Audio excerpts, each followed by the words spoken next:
you were required to go to the temple, okay, periodically. And when you went, what did you do every time you went? You do baptisms for the dead.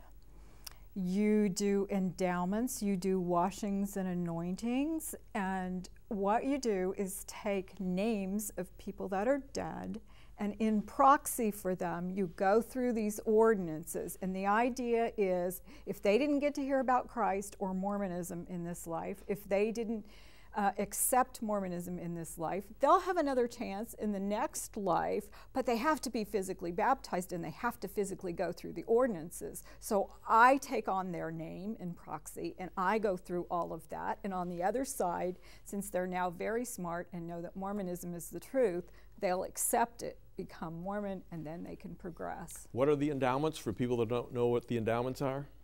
It's a set of instructions where you are going to receive information to actually go through the veil. They don't believe that the veil has been per se ripped open, but you have to have your signs and tokens and proper instructions and proper commandments to actually enter through the veil to be able to go to the celestial kingdom. Is the veil like death, so you're going through death into the celestial kingdom? Is that the idea? Yeah, well actually when you go through the endowment, you actually go through these three kingdoms. You go to the first kingdom.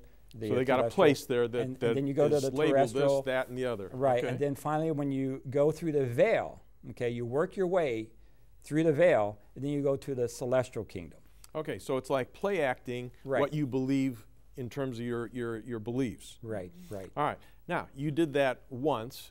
Now you go back, when you go back to the temple, what part do you do again? You do everything that you sit through the same thing? The same thing over and over and over again. But you're doing it for somebody else. You do it the first time for yourself, and then you do it for everything else. And again, what's done for men can be slightly different than what's done for women. But you don't get any new information? It's just doing the same thing again? Same information. It's like watching a movie, the same thing over and over again? Right, except over the years, which is interesting, they keep changing the Mormon endowment. I mean, if it was given by revelation to Joseph Smith many, many years ago, it keeps changing. And the last major change was made in 1990, where they actually took out the death threats. In other words, we used to, when Lynn and I first went to the temple, we covenant through the process of slitting our throats that we would not reveal any of the signs and tokens given to us in this temple this day. And finally, people felt uncomfortable with that. But we did that covenant for many, many years. So they changed that one. They took that out.